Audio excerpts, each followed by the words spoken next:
Urakwiye kumenya impamvu Imana itishura amasengesho yose. Abantu bose barasenga ariko ntabwo ari bose basenga Imana, kandi abantu bose barasaba ariko siko bahabwa ibyo baba ariko barasaba. Ariko hariho uburyo umuntu ashobora gusabamo ikintu Imana maze ikabasha kukimuha. Ubwo buryo tuzabwigaho ikindi gihe, ariko hano dufise ikigwa gifise teme ivuga ngo Imana niyishura amasengesho yose. Imana ntabwo yishura amasengesho yose. Yaba amasengesho yose abantu basenga Imana yishura kurya nyene, abantu bamwe baba barapfuye, abandi nabo baba baramaze kuba abasazi, abandi baba barabaye ibimuga. Kubera iki? Abagusengera nabi ni benshi, kandi nawe amasengesho mabi wisengeye nayo ni menshi. Ibaze rero iyo Imana iza kuyasubiza, reba aho uza kuba ugeze, reba aho ubuzima bwawe buba bwaramaze kugera. Imana ishimwe rero kuba idasubiza amasengesho yacu yose. Twararebeye hamwe impamvu ya mbere ituma Imana idasubiza amasengesho yacu yose. Turabaramukije bakunzi b'ikiganiro haracyariho ibyizigiro. Amahoro y'umwami wacu Yesu nakomeze kubana namwe. Turabashimira cyane mwe mudukurikirana kuri no channel ya haracyariho ibyizigiro TV. Ubuntu bw'umwami wacu Yesu bukomeze kubana namwe. Turagushimira wewe umaze gukanda subscribe cyangwa sabone, umaze gusangiza abandi, ukora partage kugira ngo abandi babashe gushikirwa na zino nyigisho. Ubuntu bw'Imana ukomeze kubaho. Nawe ushyiraho like ukandika no muri commentaire. Ibyo byose iyo wabikoze uba uri kuradutera intege zo kubakorera ibindi vyigwa, uko bica bitumenyesha ko bakurikiranye neza icigwa. Warahezagiwe cyane. Turakomeje rero igice cya kabiri cya kino cigwa, Imana niyishura amasengesho yose. Tuzarebera hamwe muri kino cigwa impamvu ituma Imana itishura idasubiza amasengesho yacu yose tuba turiko turasengera. Impamvu ya mbere ni kubera ko tutazi gusenga. Iyo twarayivuzeho, ni kubera ko tutazi gusenga. Ariko twarebeye hamwe dusanga Imana yaduhaye mpemu wayo kugira ngo abashe kudusengera no mu ntege nke zacu we abashe kudusengera. Nashaka gutera intege nkubwira ngo nubwo abantu bose bareka gusengera, urafise mpemu yera ashobora kugusengera, kandi we arazi ubugombe bw'Imana, arazi ubushake bw'Imana. Ariko kandi mpemu yera adusengera aciye muri twebwe cyane aciye no mu bandi bantu. Ashobora guca muri wewe ukivyukiranya ugasenga, maze ibidasanzwe bikabasha gukoreka mu buzima bwawe. Abari mu 8:26 no twasomye dusanga ngo mpemu yera aradusengera kubera ko tutazi gusenga. Impamvu ya mbere ishobora gutuma amasengesho yacu adasubizwa nkuko twayirebeye hamwe, ni kubera ko tutazi gusenga, ni kubera tutazi ibyo tugomba gusaba. Impamvu ya kabiri ni kubera ko dusaba nabi. Tugiye gusoma Yakobo ibice byaho ni 4, turasoma umurongo wa 3. Aravuga ngo murasaba nimuhabwe kuko musaba nabi, kugira ngo muvyononere mu bibahimbara. Ngo murasaba nimuhabwe kuko musaba nabi. Impamvu ya kabiri ishobora gutuma Imana idasubiza amasengesho yawe yose ni kubera ko utazi gusaba. Abantu benshi barasaba ibintu Imana ntibibahe kubera ko impamvu irahari hano nyene barayitubwiye ngo kugira ngo muvyononere mu bibahimbara. Urumva impamvu musaba ibintu ariko ntimubihabwe, Imana irareba ati bino bintu ndabimuhaye byohava byangiza ubuzima bwe, byahava byonona ubuzima bwe. Kubera abantu basaba ibintu kubwo ibyifuzo byabo, kubera ibyifuzo byabo. Ko naka yakwimye lift, wumva nawe wocu usaba Imana ngiguha imodoka. Kubera ko naka yakwirukanye mu rupangu rwiwe wari umupangiye, ya amasengesho acaba menshi yo gusaba inzu, ariko ntuyisabye kubw'icubahiro cy'Imana, ahubwo uyisabye kugira ngo wa muntu wapangira abone ko nawe ijuru ryakwibutse. Nusabye imodoka kubera ko icubahiro cy'Imana uyisabye kugira ngo wiyemere cyane wemeze wa undi yakwima rifiti ko nawe bishoboka ko wayigura. Nusabye kuja hanze kubera ko ugiye kugira ico uhinduye ko uzosanga hanze, cyane ugiye kuzana impinduka haba aho uvuye cyangwa naho ugiye, ahubwo ugiye kugira ngo naka yavuze ngo naho uzagera umwemeze. No, nukwiriye gusaba ikintu Imana kubwo kwemeza abantu no kubwo kwibona. Niyo mpamvu ibintu kenshi dusaba tutabihabwa, ni kubera tubisaba kubera izo mpamvu. Bibiliya yatubwiye ngo yemwe murasaba ngo nimuhabwe kuko musaba nabi, ngo kugira ngo muvyononere mubibahimbara. Uriko urasaba kurya inyama turejuru, ariko nturiko urasaba Imana kuzirya kubw'icubahiro cyayo, ahubwo urashaka kwiyemera ku mubanyi wawe yakwiyemeyeho, yagututse akubwira ko wewe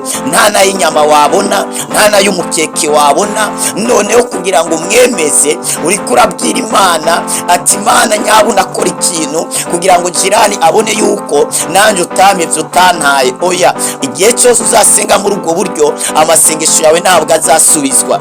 Igihe Ana yasaba umwana kugira ngo yemeze Penina, ntabwo yigeze amuronka kugeza igihe yashyizeho isezerano, aravuga ngo njyewe numpa umwana zamutanga gukorere. Kubera Ana yararevye abona mu nzu y'Imana nta bakozi b'ukuri bari bakihari, kubera Eli abana bo musubiriye bakoraga ibyaha uko bishakira. Bizo bituma Imana ibazinukwa, ndetse na Eli kubera atigeze abanura ngo abahane, byatumye bose Imana ibarimbura. Ariko Samweli Imana yahaye Ana niwe yagiye gusigara ari umuherezi, yongera aba n'umucamanza, yongera aba n'umwami wa Isirayeli. Nubwo igisubizo cyawe cyotinda, ariko nimba wasabye igihwanye n'ikimana igomba, iherezo uzakibona. Kandi iherezo abona umengo baragutanze gushika imbere, oya ntabwo baragutanga, ahubwo aho Imana izakugeza hazamenyekana gusumba aho yagejeje abandi. Nubwo Penina yabyaye abana biwe ntibigeze bamenyekana n'amazina yabo, ntayo tuzi, nta nubwo yanditswe muri Bibiliya. Ariko umwana abana Hana yabyaye baramenyekanye, Bibiliya bandika kubera ko bakoze ibikomeye, babaye abana badasanzwe. Imana ihabwa icubahiro. Bibiliya yavuze rero ngo murasaba ariko nimuhabwe kuko musaba nabi. Wowe uri kurasaba nabi, uri kurasaba telefone, ariko uri kurasaba telefone kubwo gutelefona, uri kurasaba telefone nziza kugira ngo wibone kuri naka yakweretse telefone ariko aratunga. Muri kurasaba mariage kubera ko uyikeneye. No, niyo mpamvu abantu benshi ntabwo bubakana n'abantu bakunda indani mu mutima cyangwa babakunda, ahubwo bubakana n'abantu bakunda. Mana nkeneye kubana n'ujya mukobwa mwiza w'umumisi ujya amaze kumenyekana, kugira ngo nanje bamenye, babone ko n'igihangange, babone ko shoboye. Ntabanye nawe kubera ko ujya muntu amukunda, oya, abanye nawe kubera ko abantu bamukunda, bamyemera, babona yamaze kubaka izina, akaca yubakana nawe. Ariko ntiyubakanye nawe kubera ko amukunda, ubyumve, yubakanye nawe kubera ko abantu bamukunda. Icyo cyonyine. Ugasanga umuntu yubakanye n'umuntu umuryango kubera ko wamumushimiye, umuryango akemera kubakana nawe, ariko indani muri we atamukunda. Murasaba nimuhabwe ko musaba nabi. Umuntu akafata amafungo y'iminsi 3 ariko arasengera umugabo w'abandi. Nigeze gusengera umuntu arambwira ngo mfite umutwaro w'ibanga, ndamubwira ati umutwaro se wawumbwira toya n'ibanga. Mara iminsi ndawusengera, uweze igihe Imana ndayibaza kubera ko umuntu adasubizwa kuvyo nakamusengereye. Hari haiza ameza nga buri munsi yakomeza umbwira, sanga ariko asengera umugabo w'abandi. Ndamubaza ati kubera gusengera umugabo w'abandi, Imana yambwiye ko ari ryo sezerano ryanjye. Ndamubwira ati ni Imana yabikubwiye? Ati ni koko niyo yabimbwiye. Ndamubwira turi kurabeshera Imana, ntabwo Imana yasambura urugo rw'abandi kugira ngo yubakire wewe. Umugabo w'abandi bagize mariage, bavyara n'abana, kuba urugo ruriko ruramera nabi, bariko barashwana, nibisigura ko bagiye gutandukana. Buri rugo rwose rugira intambara. Sengera isezerano ryawe uhereye ico gihe. Ni benshi sino bavugira hano, uhereye ico gihe nacemagarika gusengera umutwaro wo mwibanga. Nawe ukaba ufise umutwaro wo mwibanga, jewe ntuzawumbwira. Uwo mwibanga uzawubwira Imana, hanyuma izawishurire mwibanga, ntuzaruhe kuwumbwira. Je nta mitwaro y'ibanga njya sengera. Imana idutabare cyane. Bibiliya yavuze ngo murasaba nimuhabwe kuko musaba nabi. Uri kurasaba televiziyo kubera ababanye bakwanyiye kureba, bagukupiye ko bakubwira ati harageze isaha yo kuryama, maragira nigendere, rero sinakugumiza ngaha mu nzu, ati ndagiye. Amasengesho turayagwiza kugira ngo nawe Imana igirene nawe Imana iguhe televiziyo. Iyo niyo ubyibone, ntabwo ariyo usabye kubera ko uyikeneye, ahubwo uri kurayisaba kugira ngo wibone kuri naka. Iyo niyo mpamvu ituma musaba ibintu ariko ntimubihabwe, ni kubera ko dusaba nabi, turasaba nabi. Ugasaba ikimodoka, ikizu kinini, ibintu byinshi, ariko Imana yareba izo bintu uri kurasaba ibiguhaye, nta nicyo wabikoza, nta na poroje ufise. uri kurasaba miliyaridi 100 n'uwo miliyoni 100 ntazo wagera, nta n'imigambi ufise, nta na poroje ugira yo miliyoni. Mugabo uri kurasaba Imana ngo iguhe miliyari 100, uri kurasaba Imana kugire perezida, nta n'amashure ufite, nta n'akamenyetso nakamye. Si n'ubushake bw'Imana uri kurasaba, uri kurasaba gusa ubushake bw'iwawe. Oya, urakwiye kumenya ibyo gusaba. Ari umuntu yigeze kuba ariko arasenga, byabaye hano mu gihugu, abantu bajya mu mafungo ngo basengere Satani, Imana imuha agakiza, Imana imubabarire. Urumva ubwo bucucu bw'abo bantu? Imana yaramaze gucira urubanza Satani kazaja mu muriro w'ibihe bidashira. N'igihe Yesu yirukana abadayimoni mu muntu batangira gusha, bakomye induru babwira Yesu, none kuje kuduturira igihe cyacu kitaragera. Bo barazi ko igihe cyabo kizagera bagatererwa mu muriro, bisigura ngo urubanza rwabo rwaraheze. Imana ntiyivuguruza. Gutabana Imana yaciriye urubanza rwo kujya mu muriro, we wajya kubasengera Imana ibababarire. Wowe ushaka gusumbya imbabazi Imana, wowe usumbya urukundo Imana, be mureka gusenga amasengesho atabaho. Waruzi yuko ushobora no gusengera ikintu Imana ikakwanyira.